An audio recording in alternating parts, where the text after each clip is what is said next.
All right. We are live. Hey, everybody in the chat that has been hanging out. Thank you for sort of understanding the delay. We mostly me, a little bit of Cat. Just having a day with the furry friend here. But welcome. And we're so glad that you're here. And also welcome to the amazing Cat Delani here. Thank you. I'm glad I'm not the cat causing most of the problems. I think there were too many cats in the Matrix. There's a lot of cat things happening. Yeah.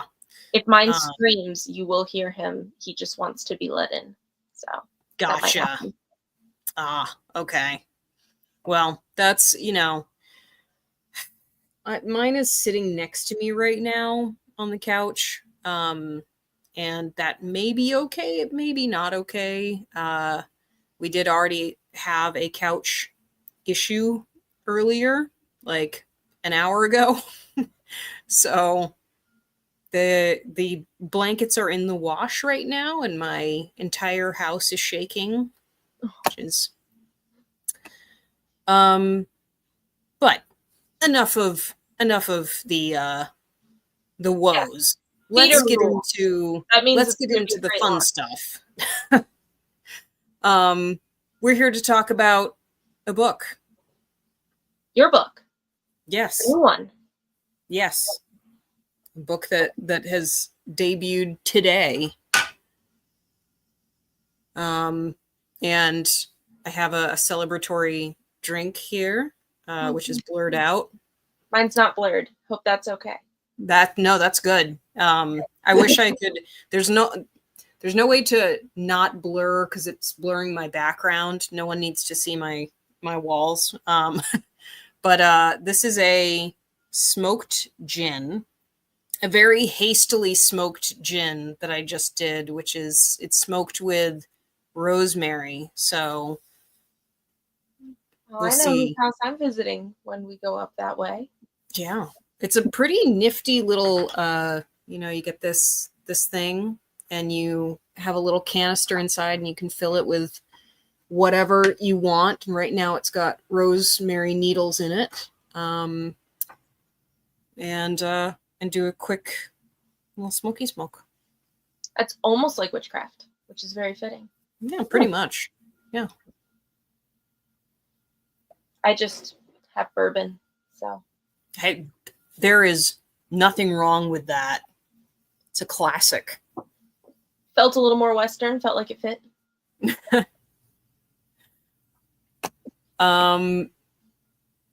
Let's see, there's some people who have left some comments. I'm just going to say hello to everybody in the chat. We have the amazing Robert Atone in the chat.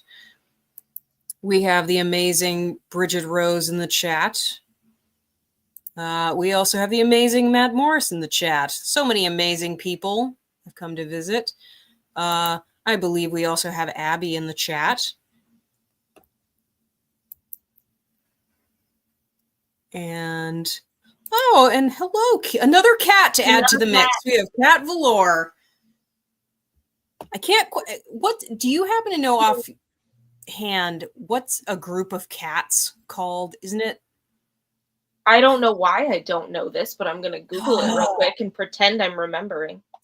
I feel like my partner and I had a conversation about this recently, and I can't remember. It's a clouder. A clouder of cats. We are a clouder. That's what's going. So we've got 4 cats, and then potentially yours. Yeah, howling to get in. He might be okay for a minute. We'll see. No foxes, though. We don't have any actual live foxes. Couldn't get one for today. I can. No. So short-handed, they're just a little difficult to catch, sadly. But is that personal experience? Yeah, there's enough on the covers that should be just fine.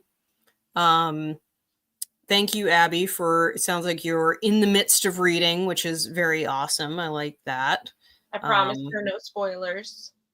Yep, we're not going to do spoilers. We're just going to, have some discussions surrounding the book. I also see that Cassandra is in the chat here. Hello. And I like A Nightmare of Cats. That's funny. I like that. That's good. And thank you for the congratulations on the new book. And thank you, Bridget. So I guess we will start talking about the book. Yeah. So it's probably a big question for new readers. It is not part of these, but it is also the same universe. Is it a good place to start? I suppose it could be. That's a really good question. It's not one that I was like thinking I was going to get either. I think it's actually better if it's digested after the others. You can certainly read it on its own. Like it doesn't need the others to stand up. But I think that readers would, if they want to read the entire series, I think they will appreciate its characters and its Easter eggs more after they've read the rest of the books. The trilogy of the Deadlands.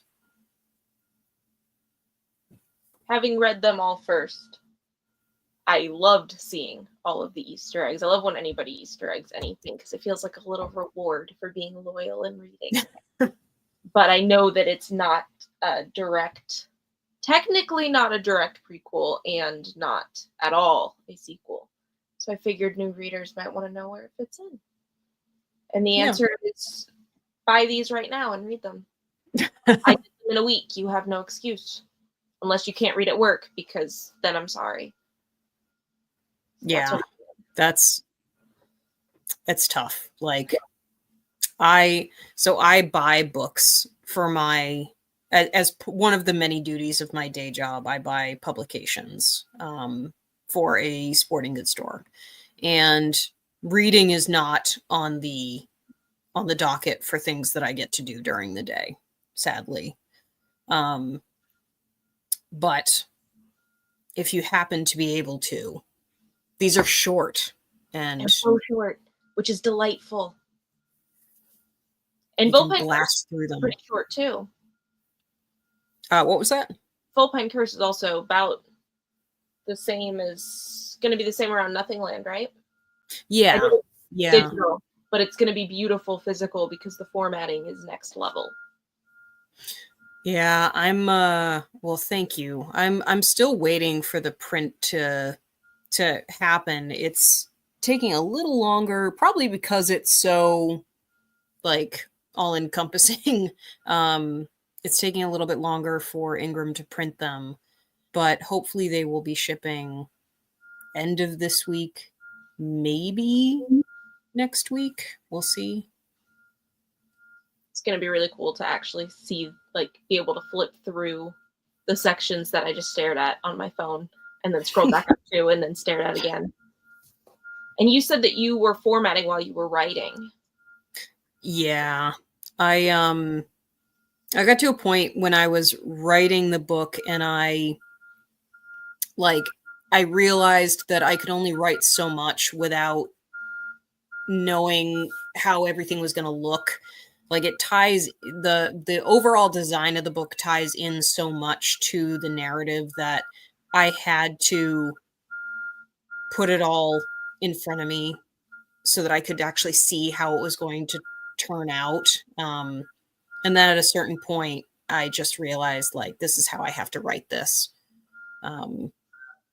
Otherwise it's, I can't write it any other way. So I did formatting and wrote. Well, it feels pretty seamless, so it worked out.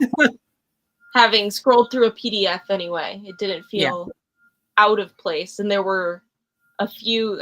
There's one that I'm not going to spoil anything, but it becomes more in context when you see it again. I was like, oh, Mm-hmm. okay, that was really cool. I like that.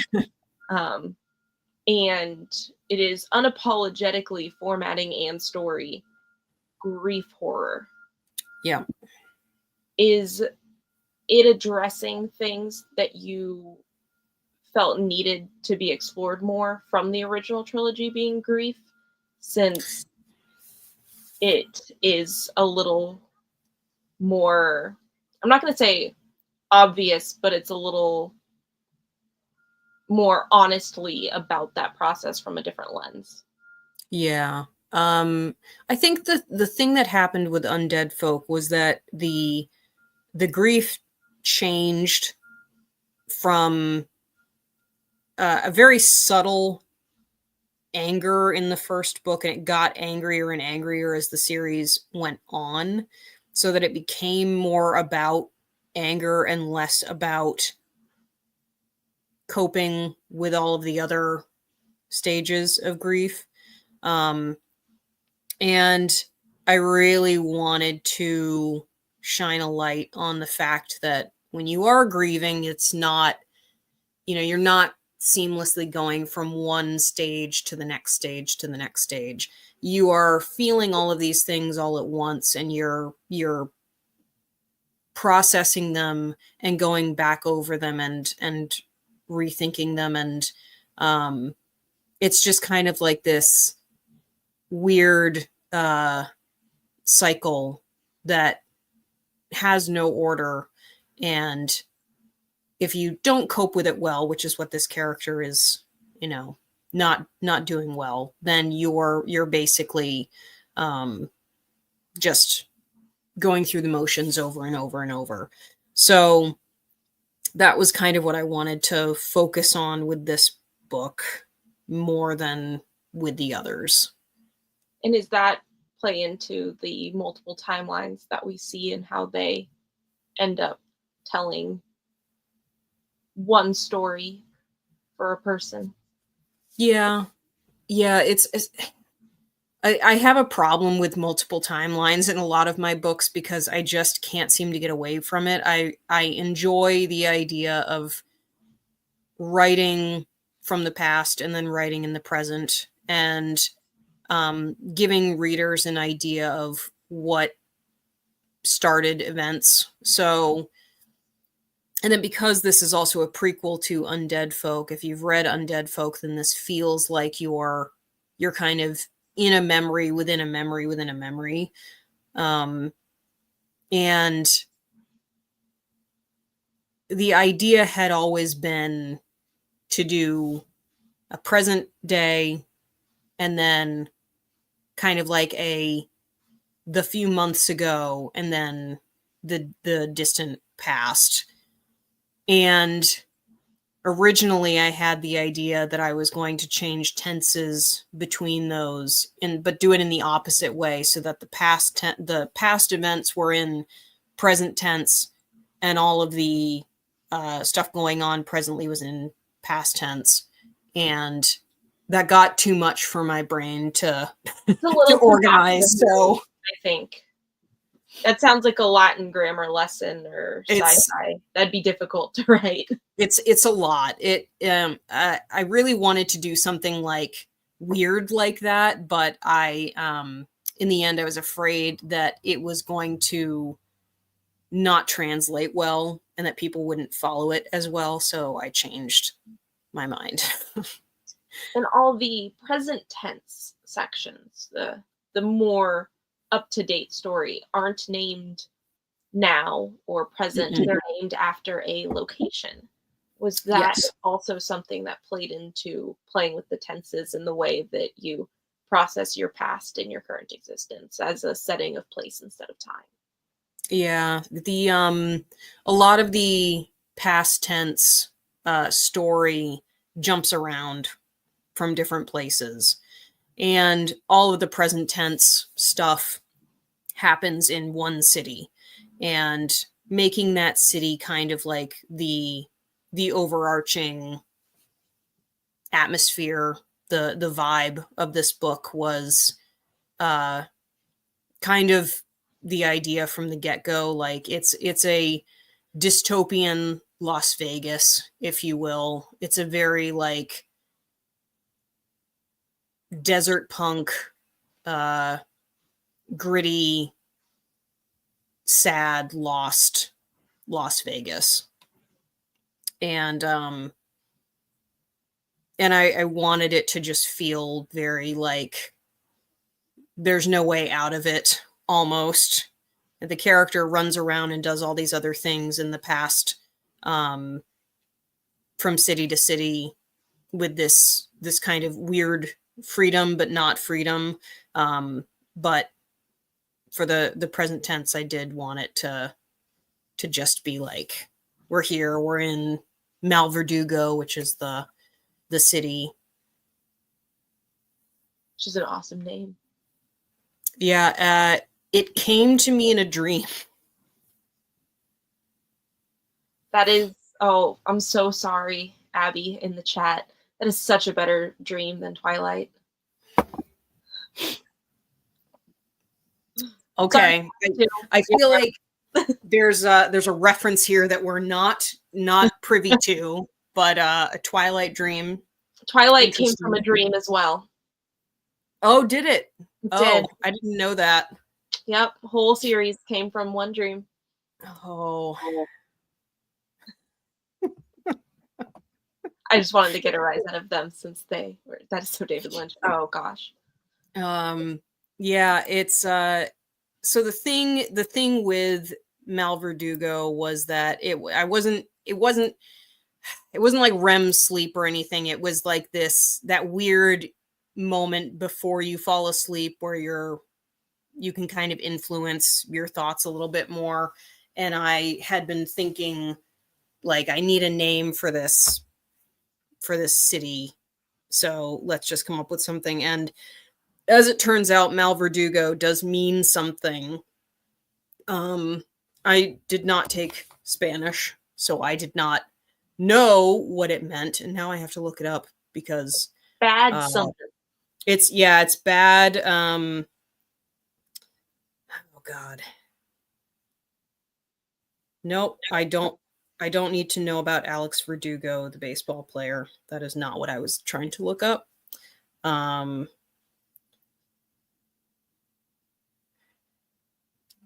Bad executioner or cruel tormentor is the.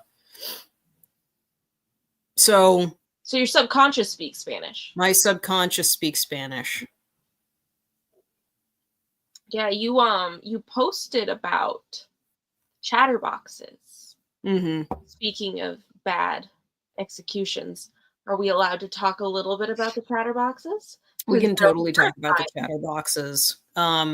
Yeah, they're I would say they're not the main villain, but they are certainly a monster that appears in this book, and kind of like the rest of the Deadlands series did not get into this sort of steampunky, almost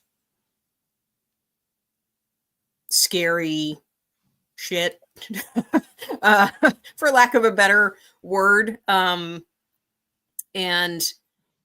I really had the idea from the get-go that I wanted to play on these nostalgic fears of monsters that I remember from my childhood, from like films and other things that I've been exposed to over the years, and put them in this book so that it felt like you were in a place that you just could not escape from, and there was no hope. And the main inspiration for the chatterboxes were the Wheelers from Return to Oz, which I don't know. Have you seen Return to Oz? Oh, I haven't seen anything. I will No. always be a disappointment on seeing things. Well, But I have homework, I'm hearing. yes. Okay. So let me paint you a picture. So Return to Oz was I think it was 86, the 1986, supposed to be the sequel to The Wizard of Oz. And it stars Fairuza Balk. She's very young. Uh, and it's this super trippy, like trying to be made for kids, but as we know, things from the 80s rarely were totally kid friendly. And there's all kinds of things in this movie that are just really not okay. Like there's some electroshock therapy. There's the Wheelers, who are these guys who have wheels for hands and feet. And they wheel around in the sort of broken down dystopian Emerald City, cackling madly Oh, okay. like clowns. And there is the Todd Kiesling has arrived. Welcome, Todd. Um, and thank you. I appreciate that. We're talking about Return to Oz and how it's terrifying. Um, and then there's also like a witch who has different heads that she puts on. I mean, it's a wild ride of a movie, and it's definitely worth watching. Yeah, see. So Wheelers, yeah. Wheelers traumatized me. Yeah, then that's so the Wheelers were the biggest part of that movie that I remembered, and I rented that movie a lot as a child because I was definitely messed up then. Um, and so I wanted to translate them in a way that I guess was a little more horror centric. So I implemented elements that were more like steampunky, but also, um, the characters from Mad Max Fury Road, The War Boys. the War Boys, and how they sometimes had some like interesting features, some like metallic gear grinding like shit going on. So they were also an inspiration. Um, Obviously, zombies. The ones from The Walking Dead are particularly like influential for me. Um, and then I wrote this down in a post. Now I'm forgetting what It was the that last album thing art. was. So really creepy album art with the teeth. That's right. Yeah, the album art from Musica Cthuliana, I think is the name of the band. Which I saw that album art years ago, and it's probably it's one of the most terrifying things that I've seen on for album art. And I don't know, I'm wondering if I can like do a presentation so I can show people what it looks like here. Uh, It's pretty creepy. it's very creepy. But I ran across that album again while I was writing this book, and was like, yeah, okay, that's gonna haunt me forever. I can use that to my advantage. So I'm gonna do. Can I? Nope, that is not what I want to do. Sorry, guys. Technology is not my friend. Clearly. Well, that's why you write books and you don't make I think computers. I can.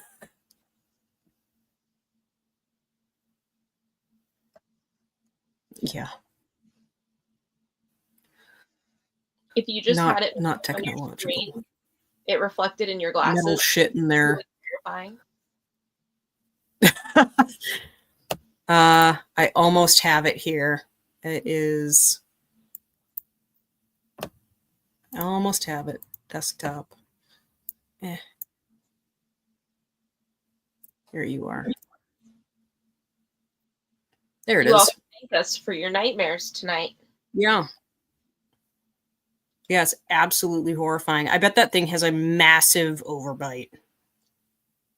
Or underbite. It's an Underbite, underbite. definitely. Yeah, definitely underbite. It's like a crocodile-sized underbite. It is.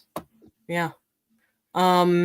Yeah, the music is very like, I think somebody pointed out it was kind of like Lovecraftian music. It's very ambient and dark and spooky. And it makes for great writing music if anybody's looking to have nightmares. A nightmare of cats. We've circled back.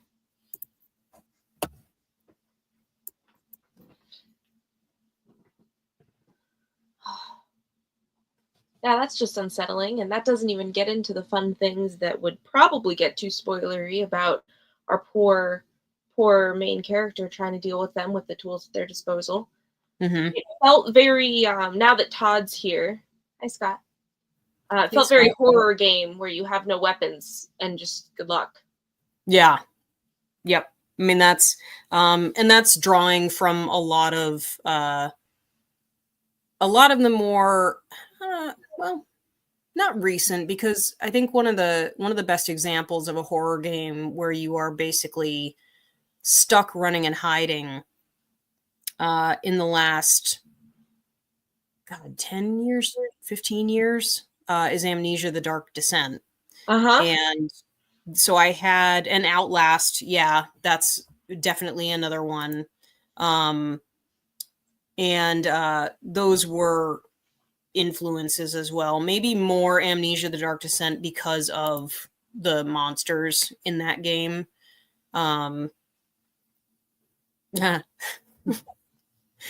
Yes, that's definitely something to be nervous about, Jeremiah. Just an everyday conversation, not even about the book. Yeah. Alien Isolation. So the only thing about Alien Isolation is that you do get a flamethrower at a certain point, and then it almost seems kind of unfair, you know? But the beginning parts of it definitely, yeah, it is terrifying. And then the monster learns based on your gameplay and gets kind of gets progressively more difficult. So So any of the horror gamers who haven't read these yet, Nothing Land also felt like a beautifully constructed horror game a la Resident Evil Village with different areas and entities, and you will have a fun time and also be sad, and that's all we want, right? Yes. Sadness and entertainment, of course. Yes. Yeah, no, that's true. That's true, Todd. Yeah, Nothing Land was in the original trilogy. I kind of went on different subgenres to sort of give each book its own flavor. And the first one was very much rooted in grief horror. The second one was rooted in Western. Like it had the tower, not tower defense. It had the, like, you know, in Mortal Kombat when you're going up the tower, and you're fighting each person. It was kind of like that with a Western vibe. And then the last one is very much a noir. Like it takes a lot of influences from 40s and 50s films. I'm a huge Humphrey Bogart fan. That's something that I don't talk about much, but I some of my favorite films are, you know, things like Dark Passage and The Big Sleep, Maltese Falcon. Like, so I loved getting to implement those in that book. And I see Scott here is thank you, appreciate it. Yes, Nothing Land is waiting, and then Vulpine Curse is waiting. But you've got all kinds of stuff going on, so It's okay, Scott. I'm busy, going to busy see you in a guy. couple days, so you have until Saturday. Get them read. And then there's a question from Cassandra. Do you naturally gravitate toward grief horror?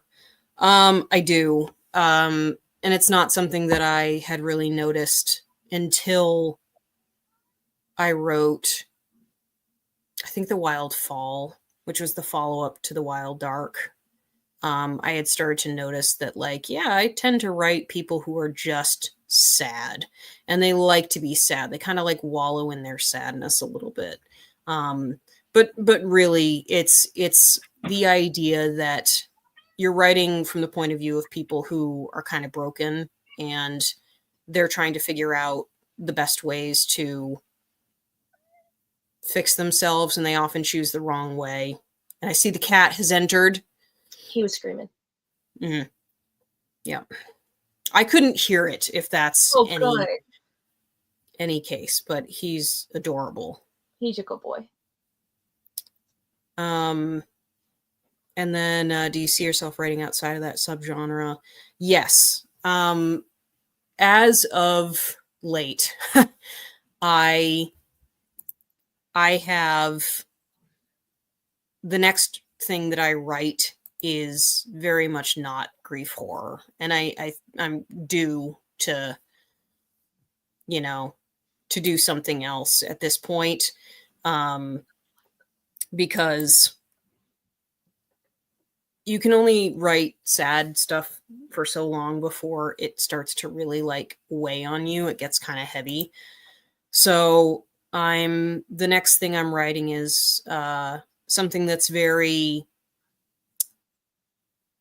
coming of age. It is weird, and it is, I guess, what's the best way to put it? It's supernatural, but it's not, it's less about the environment and the aesthetic from that environment, and it's more about the characters and their bond, and also their individual struggles. And it's very much inspired by the craft. So that's what's on the docket next. I do have a novel that I have to edit that is very grief horror, and I have a novel coming out in September that is very grief horror as well. So we're not done with it yet. The cycle is coming towards the end, but it's not there yet. Stand by Me meets the craft. It's not very Stand by Me. It's very I think the best thing to pair with it at the moment is Groundhog's Day. Ooh. So, but again, it's not. There's a lot of different ways that you can take that. So, so we'll just have to wait and see on that.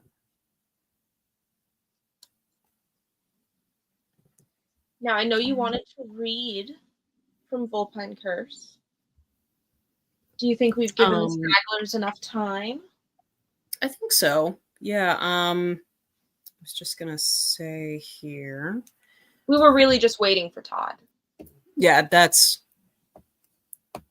waiting for. We've got a good, like, pretty awesome group here, and I'm really happy that you guys all came. Making me cry here. But I am going to read a selection from the book. I just have to find the selection. I didn't get it pulled up because I was cleaning up cat turd. That's so much fun. My poor fuzzy buddy here has been having a rough day. So let me find this. We haven't called him a party pooper yet, and I feel like we really missed marks on that. We haven't, but oh my God. That was definitely the right thing to call it. He hasn't done anything yet in the middle of the party. He is actually fast asleep next to me. We're gonna knock on wood for you and keep that the vibe. So I'm gonna read. We will start actually in chapter 1. Which there's actually no chapters in this book. There's just kind of like sections and then headers, I guess is the best way to put it. So we're starting in the first section, which is denial in Malverdugo. The kid should walk away. He's in a city of foxes. Malverdugo, a place of everlasting lights, of motion and inertia. Luck that turns to pain and back to luck with each flicker. Don't approach the car with a dangerous man sitting inside watching you. Don't pretend to swallow back the fear and put on a brave face. Don't. That's how this place gets its teeth in you. He still does. Hey. Hugh's arm rests on the windowsill, the heat of early night caressing the hairs on the back of his hand and blustering through the dingy cab of the Mercedes. A hint of red sun runs along the desert horizon, and it paints passers-by in violet shades as he watches them through the murky windshield. He can't make eye contact. He should, but he won't. Not yet. Excuse me? More insistent, not taking the hint, not walking away. He turns. What? Have you seen this girl? A photo flutters between the young man's fingers. Hugh squints to see it, though he already knows what she looks like. Curly, disheveled hair, a smile, no. A frown, no. A Mona Lisa smile. Freckles striping across her upper cheeks and nose. She's 16, old enough to have known better than to come here. No, he answers, not meeting the boy's eyes. The kid's hand drops to his side, and he mutters a swear under his breath. Who is she? Hugh asks. It's the first question anyone has requested because no one else has cared to find out more. Instead, they've shut their doors, turned away, told him to piss off. Give the boy a look of concern that someone is at least curious. Give him hope. My sister. His chest swells when he says it and almost immediately deflates. My stupid sister. Hugh doesn't comment, only stares. The stare asks questions that his mouth can't elucidate well, especially not now. He's afraid if he opens his mouth again, something he doesn't want will come out. He's not alone, after all. There's someone sitting in the passenger seat next to him that no one else can see. The way they're looking at him, he knows they are, is enough for his throat to swell with longing, with agony. Don't look at me like that. Don't remind me of what I'm missing. Before. Searching. The early spring air had turned cold again, its claws burrowing beneath the threads of Hugh's cable sweater. Fear kept him from noticing the chill. Desperation pulled at his attention like a kite zigzagging in a turbulent wind. He cupped his hands around his mouth and called Amos's name a third time. Once again, nothing but the owls responded, nothing but the faint rustles of creatures scurrying away in the grass. He'd wandered. It had happened a few times before, but always within sight of the house. The first time, Hugh had found Amos on the edge of the woods, watching the retreating light from the day. The only reason he'd noticed was because the patio door was left open, and a cool wind had blown in to distract him from whatever he'd been doing. This time, it was the front door. This time, Hugh had walked halfway up the drive before panic prickled at the lower half of his face, and he couldn't keep his breathing under control. "Where is he?" Ella had asked. The crayon drawing of a deer drinking from a river was all but forgotten on the kitchen table as she followed his every movement with her gaze. He put her in the back of the car and cautiously meandered the old Pontiac up their long driveway toward the main road. Headlights illuminated the blue-gray darkness as the car crunched over their little patch of land. "I'm sure he's fine," he told her. "He's just gone for a short walk to stretch his legs." Their dirt road, washboarded and muddy from the rain, reached the paved street that led toward town. A glance left and right showed nothing but the empty stretch of asphalt narrowing like ribbon into the distance. Hugh tried to think of which way Amos would go, and quickly realized he had no idea. He had no idea what Amos was thinking when he vanished like this. He didn't have time to deliberate, pick a direction, and he started to, until Ella's head poked up between the seats next to him, along with her outstretched arm. "There he is." It was neither left nor right, but straight ahead, up the footpath, through the brambles, toward the train tracks. I think that's all I'm going to read for now. Give you guys a little bit of taste there. And that the section's called Denial. Teaser for the formatting earlier.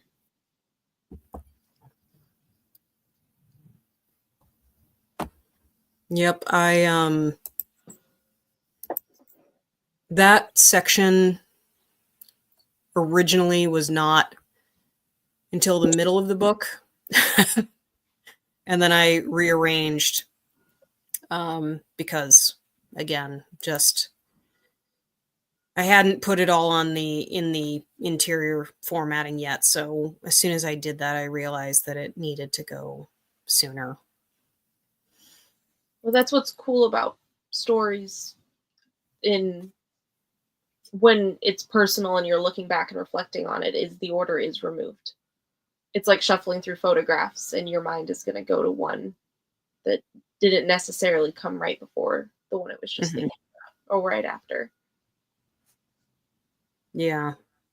This one was an interesting one. This is the first time that I've written a story at the same time that I formatted. So I don't know if I'll necessarily do that again. It was very chaotic. And I felt like, you have that security of having a full draft done at a certain point before you really plug it in, so to speak. And I didn't feel like I had that. I felt like I was kind of surrounded by emptiness. It's weird, strange to try and explain, but yeah. So for your next trick, you're going to format everything, and then you'll write something. God. That might be torture. That might be what your hell looks like. Yeah. No, my most recent things that I've done, and I've done this on the last 4 books, is that I've done the cover first before I wrote the book. And that is something I can't stress enough is just not a good idea. Because you're committing to making something before you've actually maybe come up with a plan. So I also had the bad decision of being like, and here's the cover, and this book comes out in 3 months once I write it.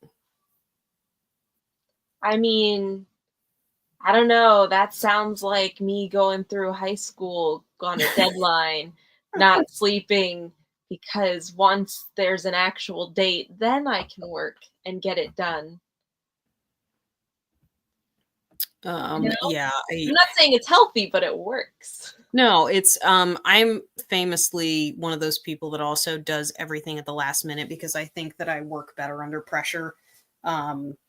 But it's also unintentional at the same time. I would really love to have things together in a way that I could, like, I could actually organize and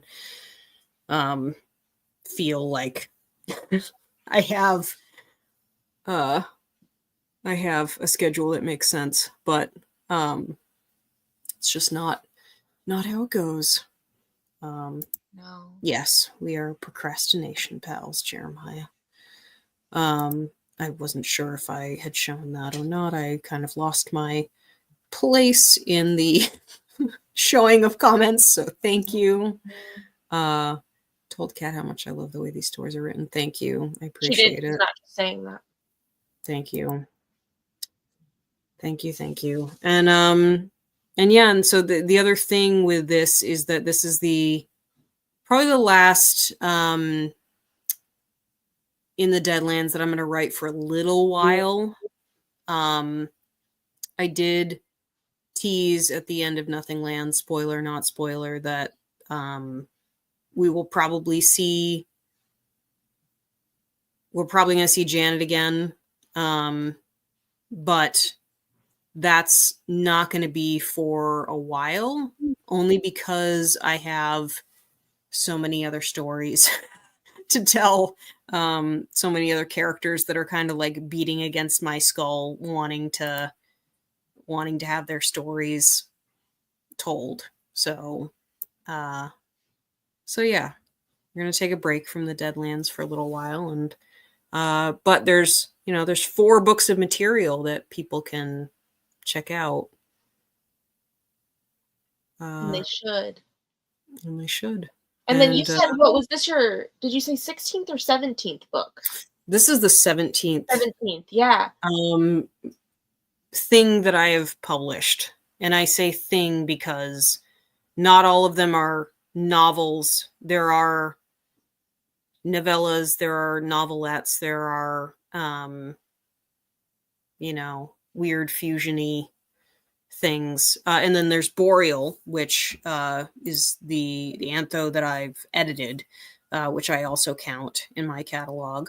Thank you for picking it up. Boreal is the only thing that I have not put any creative writing into. I wrote the introduction, but the stories in it are from 22 other very talented, very wonderful authors.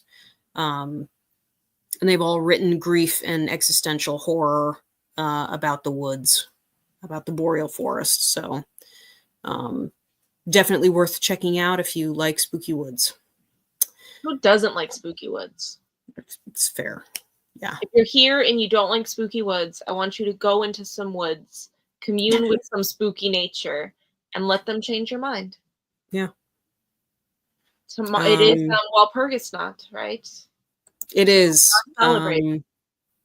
Yeah. It's and that also ties into this release because Undead Folk was released on Beltane last year. That's so cool. So I wanted this one to be on Walpurgis Night so that it's right before Beltane. It's, and it's a prequel, so it fit. They are connected. And then of course all the themes that go along with Walpurgis Night and Beltane. So yeah. Well, if nothing else, you just made me geek out really hard about that. So that's pretty cool. In hindsight, I did not know that it was going to be Beltane last year when I released Undead Folk, and I was like, "Oh, what a crazy random happenstance! This is perfect." And no, this time it was intentional. And so it's almost took almost a year. Yep. It's a year minus a day instead of a year and a day. Yep. It's it's kind of surreal that tomorrow is going to be the book birthday, the book anniversary of Undead Folk. So yeah. All I can say is like thank you to everybody who has read it and given it a shout out and continued to say nice things about it. It's all that any writer can ever dream. So it's really nice. Feels like a double celebration. Yeah. Congratulations times 4. Yeah. Birthday and anniversary. A birthdiversary. Birthdiversary 4, 1 for each season. We can keep going with the witchcraft symbolism. You're, the craft where you're primed there.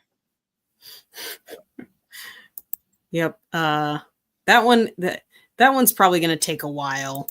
Just like I'm thinking about like logistics right now. God, I've been wanting to work on that since fall though, and I haven't been able to because I've had just all these other things going on. So that will be fun.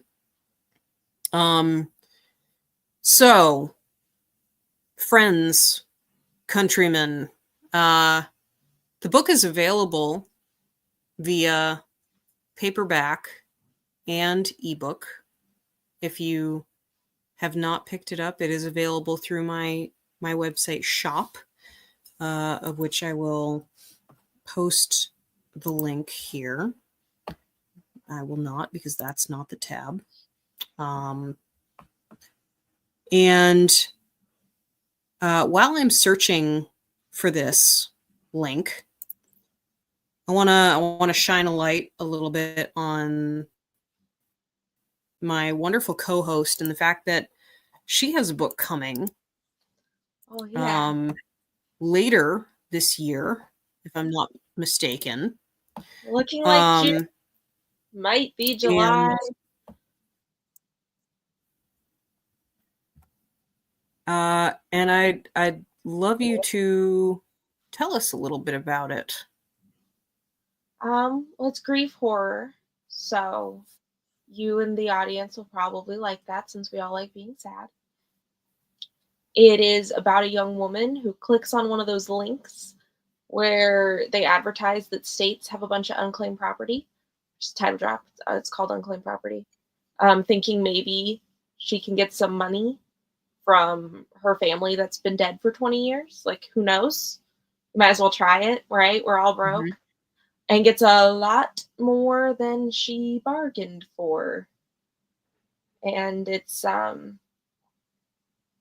short and quick and sad and a little mean. But it was very fun to write. It has taken years.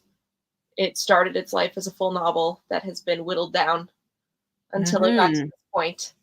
And I like it better here. So the one that gets to live in the world. Awesome. Well, I'm very excited. I have an early copy sitting in my inbox that I get to read. And I plan to read it next week when I go on vacation, right after I finish Todd Kiesling's The Magnificent Sundowner's Dance. And speaking of Todd, pre-orders are probably going to ship out next week, I hope. The printing is taking longer than I would like. And I think that's because it's just a little more intricate inside than some of the previous books. So it's probably, it hasn't shipped to me yet. It does say that it's printing right now, so I'm hoping that maybe it's going to be next week, but we will see. Lots and lots of Sundowner's Dance.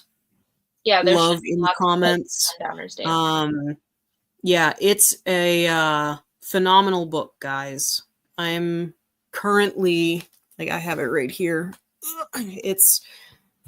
I'm not as far in as I would like to be. I'm that far in.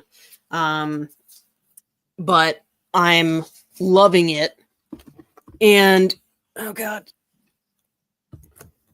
And I plan on hustling through a ton of it tonight before I go to bed. So if you have not gotten it,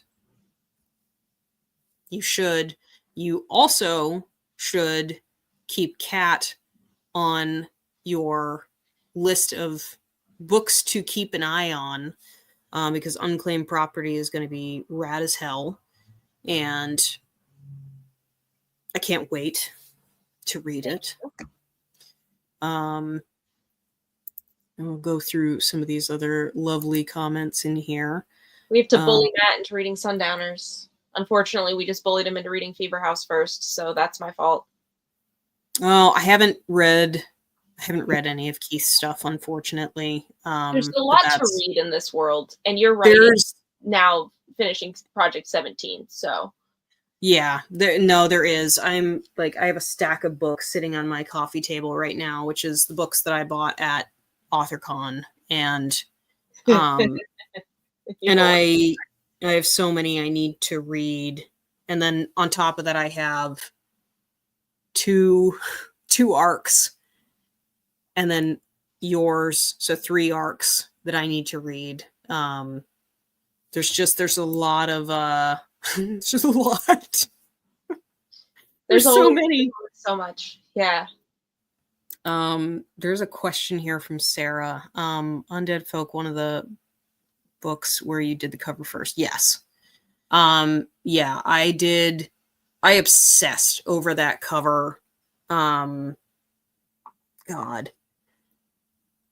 And I knocked it out probably within a couple days, maybe 3 days. And it was supposed to be part of a short story collection that I was going to put out, but I really, really needed money, and I was going to just write the one story. So that's what I did. And then that's the story. And then it came out, and it took off, which is very lovely that so many people liked it. So are you saying we actually have capitalism to thank for something? We do. You can thank my broken water heater that I had last year.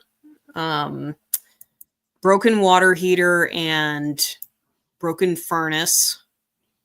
In Maine? Happened in Maine in March. When my basement flooded and it killed the furnace. And it was last March was awful because we kept getting these crazy rainstorms and the ground was frozen. So all of the water just came into my basement. And we didn't have any kind of, sump pump hooked up at that time. So we do now. But so was it being a drought kind of revenge on the water? Yeah, I don't know where that came from. Honestly, the drought thing came out of nowhere. I think just a lot of dystopian literature and films often show that the world is kind of gone dry and bare, and I think I gravitate towards the idea that apocalyptic means desert for some reason in my head. But I do, spoiler alert, the book that's coming out this fall is the exact opposite. And it is, it's a, different alternate reality USA with, that's just rain constantly. So there's a lot of flooding. And that was fun. And I wrote that simultaneously with these books. So getting to go back and forth was lots of fun. And that book is coming out from Trueborn Press later this year. A lot to look forward to. Yeah. Yeah. So we're coming up on the hour mark here. I think we've had a pretty awesome release day. So, so I wanna thank you first of all, Kat, for agreeing to come on and do this with me, and for reading the book like lightning speed. See, again, I can read at work because my job is mostly to answer phones. So I get to cheat. I look like I read fast. It's just I can cheat. God, I don't. So are you on the phones and reading at the same time? Well, luckily, it doesn't ring that often. I'm at the front desk of Okay. a car dealership. So, Oh God. sometimes I'm doing Okay. paperwork and checking in cars and checking in people, but other times we're dead. And I get Okay. to just sit and read all day and make money. And those are the days that I love my job. And every other day, I hate it vehemently. But it was kind because I got to read Vulpine Curse within like a day. Yeah, I was gonna say it was like within a matter of hours. Um, and I do love the periodical like messages that I get from you as well when you're reading something of mine, because it's just like it's just such a warm and fuzzy feeling. It's like, oh, this person really likes what I wrote. This makes me feel good. Just tell me if it ever gets annoying. No, Okay, good. it's I'll just never gonna get annoying. Um uh yeah. You guys, like, Kat's amazing. She deserves round of applause, a hip hip hooray, and she will have an awesome book coming out later this year that you should all keep your eyes out for. and I can say the Um, thing because we have the same name. yeah, yes, So the Cat is cats, very amazing and has a book coming out later this year as well as today that everyone should keep all an eye out for. all the cats. Keep an eye out on all the cats. In fact, I'm sure you know the other cats and Casses in the in the chat have lots of awesome stuff coming out. And the cat that's not here, Cat Scully, has a book coming out in like 6 days or something like that. So just another one. Yeah. Thank you guys for coming out. I really appreciate it. Thank you for all of your lovely comments and well wishes, and I appreciate you. And the book is available. Go get it. Have a nice evening, and I'll see you guys on socials. Bye. Jump over a fire tomorrow.